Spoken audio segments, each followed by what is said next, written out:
মধ্যপ্রাচ্যে আবারও যুদ্ধের গন্ধ। গত জুনে মাত্র 12 দিন, কিন্তু তাতেই বদলে গেছে অনেক কিছু। ইরান ও ইসরায়েলের মধ্যে সেই সরাসরি সংঘর্ষে মৃত্যু হয়েছিল শত শত মানুষের। এখন তেল আবিব বলছে তারা শুধু যুদ্ধ করেনি, ইরানের সামরিক ও পারমাণবিক শক্তিকে মাটিতে নামিয়ে এনেছে। নিহত হয়েছেন শীর্ষ ইরানি কমান্ডাররা, আর এই অভিযানে যুক্তরাষ্ট্রও ছিল তাদের পাশে।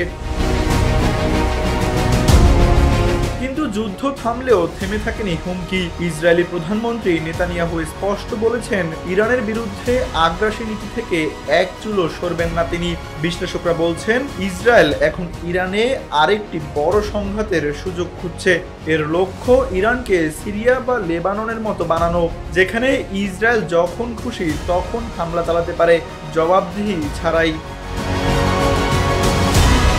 ইসরায়েল ইতোমধ্যে ইরানের ভেতর গোপন নাশকতা চালিয়ে যাচ্ছে বলে দাবি নিউ ইয়র্ক টাইমসের। বিস্ফোরণ হয়েছে অ্যাপার্টমেন্ট ভবন, তেল শোধনাগার ও বিমানবন্দরের আশেপাশে। এসবের পেছনে ইসরায়েলের হাত আছে বলে ধারণা গোয়েন্দা সূত্রের। ইরানের প্রেসিডেন্ট মাসুদ পেজেশকিয়ান বলেছেন, তারা ইসরায়েলের যে কোনো নতুন আগ্রাসনের জন্য সম্পূর্ণ প্রস্তুত। প্রয়োজনে ইসরায়েলের ভেতরেও আঘাত হানবে ইরান। তবে এই যুদ্ধে ফের জড়াতে হলে ইসরায়েলের দরকার যুক্তরাষ্ট্রের সমর্থন, এবং সেই সমর্থন আদৌ মিলবে কিনা তা নিয়ে সন্দেহ রয়েছে। বিশেষ করে ট্রাম্প প্রশাসন কেমন প্রতিক্রিয়া দেখায় সেটিই হবে মূল ব্যাপার। বিশ্লেষকদের মতে, ইসরায়েল নিজ দেশের রাজনৈতিক সংকট থেকে দৃষ্টি সরাতে ইরানের বিরুদ্ধে অভিযানকে সামনে আনতে পারে। তবে এবার ইরানও সতর্ক এবং চায় কূটনৈতিক সমাধান।